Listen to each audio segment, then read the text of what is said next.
President Bola Tinubu, Vice President Kashim Shettima, governors, and some members of the National Economic Team on Thursday met over the new national minimum wage at the last meeting of the tripartite committee on the minimum wage. Organized labor rejected the 62,000 naira proposed by the federal government and insisted on 250,000 naira. Although some governors have expressed their desire to pay the workers as they deem fit. The Nigerian Labour Congress said governors' demand to determine the minimum wage threatens the welfare of Nigerian worker and the national economy. All about the minimum wage at this time. Joining us for this conversation is the acting national youth leader, Ohaneze Indigbo Worldwide, Comrade Chukwuma Okwale Zeku. Many thanks for joining us. Okay, he will join us anytime soon. But Olamide, this issue of minimum wage has been back and forth at this time. The president met with the governors on this minimum wage. You recall that the president also said he halts the plan to give a figure due to wide consultation to be able to give an appreciable minimum wage. What do you make of all of this? And the Labour Congress yesterday came out with what word do I use now? That governors cannot dictate what they will pay. I understand. Interesting developments at this time. Anyways, it's also important for us to know, but picking it up from what you said earlier about the fact that the president said they should step down this memo for wider consultations at this time, especially at the time where the NLC will, let's say, are sort of having to, negotiate with the tripartite committee after the negotiations with the committee, and the outcome of that committee, everyone was expecting a sort of figure from the federal government or from the Senate as a response to this. But this is good, especially the fact that the Federal Executive Council also wants to, consult widely, also wants to, bring other parties, especially because once we make this move, it's going to affect every sector of the economy. Of course, it will have a ripple effect on inflation and all that. And also at the meeting, the governors were saying they will decide what they deem fit. Some have argued, I wouldn't say from my own perspective, but some have argued that the governors cannot decide what to pay to the NLC because this is a breach of the rules of the labor unions, the welfare of workers in any democratically elected society. But of course, I understand that the Executive Council will decide what they seem fit. Also, at the meeting, the President also rolled out the National Construction and Household Support Program to boost agricultural and manufacturing activities in the country. And so while we're having the conversation of the minimum wage, we're also talking about an interim solution along the line to pushing the effect of inflation. And for those persons that are raising questions about the fact that what are we doing to ensure that when this figure is announced, the whole idea of the figure will not be nullified by inflation and other economic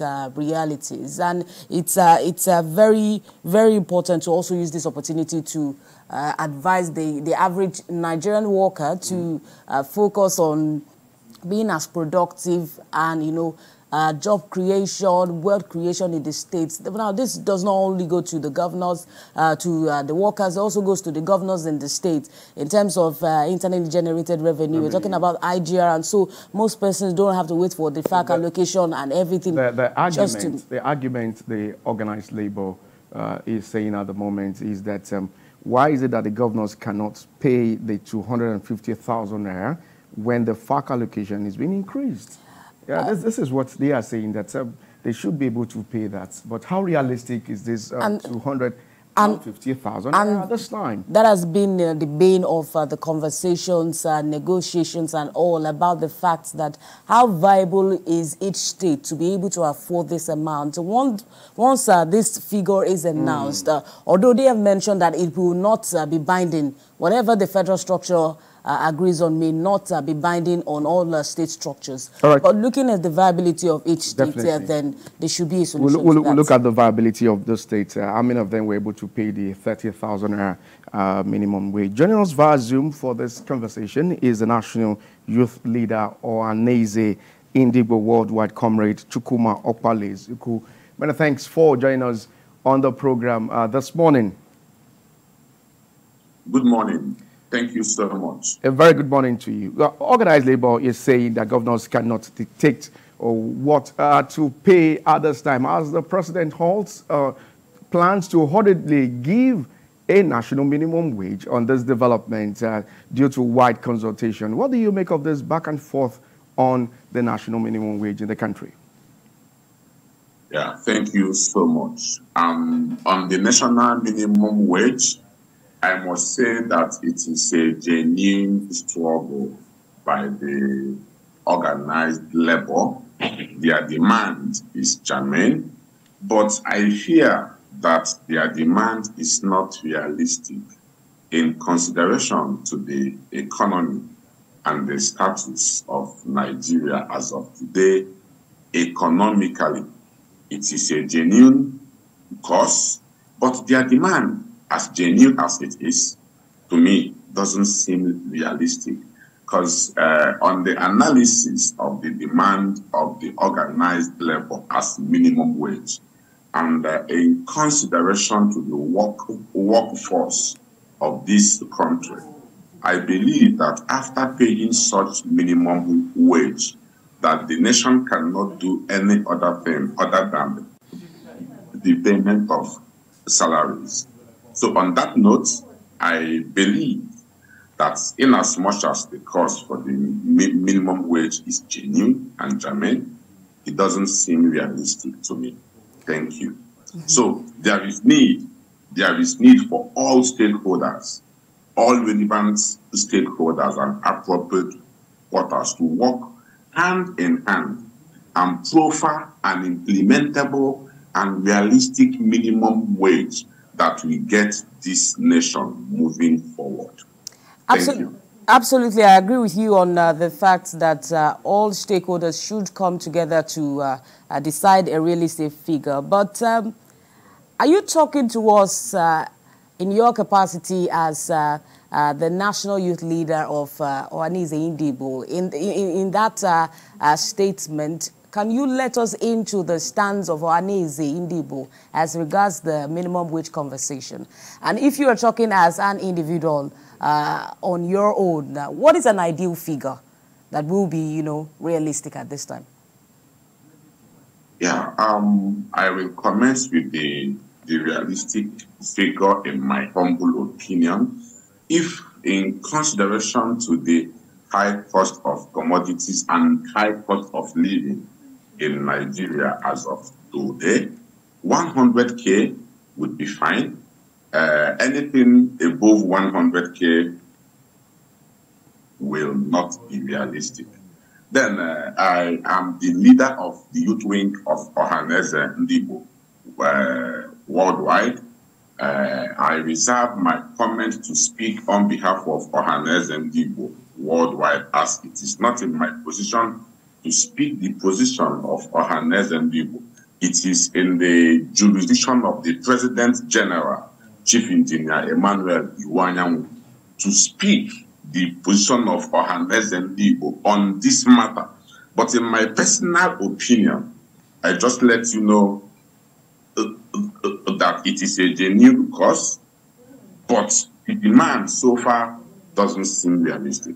Thank you. With the 100,000 naira proposal you've just made at the moment, how realistic will this be if some state governors, even when it was 30,000 naira, couldn't pay up to that amount? What do you make of this? 30,000 was when things were better than the way they are today. 30,000 was when the dollar was far, far below what it is as that now. 30K was when cost of living is not what we have now.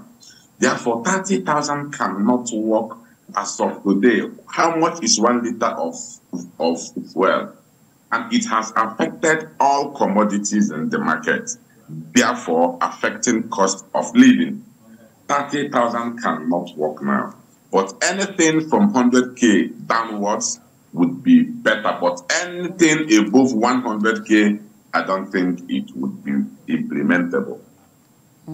So it is something that needs critical and in-depth analysis. There must be considerations, there must be compromises to ensure that whatever that is agreed on, unlike when 30K was a resolution and many governors could not implement it, there is need to put all heads and hands on the deck to ensure that whatever that is being resolved is implemented.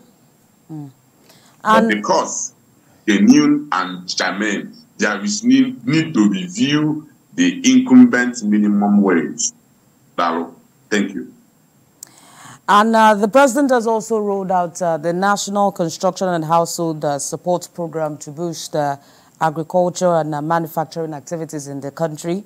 Perhaps we could look at some of the items on that list, which is 10 billion naira allocation to the FCT and also state for the procurement of buses, a delivery of 50,000 naira uplift grant each to 100,000 families per state for 3 months, and also deployment of 155 billion for purchase and sale of assorted foodstuff to be distributed across the nation. With what you have seen now, do you think we are doing our best as regards stimulation on the inflation?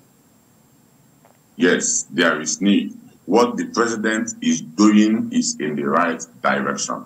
What his effort is to put so many things in place to ensure that at least we curb some food security and enhance our productivity.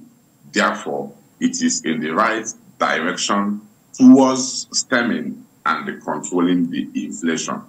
We commend it. Yes, it is productive. It will be productive as the president has approved for implementation. As a youth leader of the Ohanese Indigo, what have you been doing to ensure that young people in Nigeria today are being empowered, to ensure that they are away from all form of vices in the country? Yes, as it is, to be honest with you, this country, as it concerns the youth, not just my own region, nationally, things has deteriorated to the extent that the mindset of our youths are no longer towards the directions for productivity and a better society.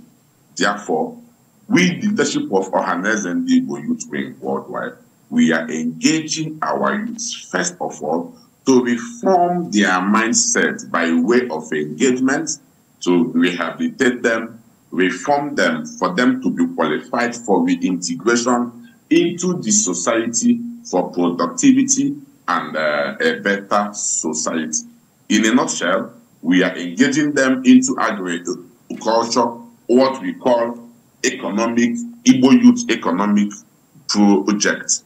We are doing so to bring our youths and their power, their energy back to farming, back to production of agro products that will enhance food security and reduce crime due to hunger in our society. This is a way of empowering our youth for them to stand on their feet. All right, okay. And not be dependent. You've been an advocate of the Southeast Development Bill to be signed into law. Tell us more about this, just in 1 minute before we let you go. Southeast Development Commission Bill should have come since yesterday. Southeast was ravaged by civil war, a war that was resolved on reconciliation, rehabilitation, and reconstruction. And none of these things has happened. Other regions have development commissions, except Southeast and maybe Southwest. There is need urgent need to sign the Southeast Development Commission bill into law, because it shall go a long way to address many impasses in Southeast and in Nigeria at large. All right, it's a fine place to leave it at this time. Acting National Youth Leader of Ohaneze Indigo Worldwide, Comrade Chukwuma Okpali-Ezeku. Many thanks for joining us on the program this morning. Thank you, Mo.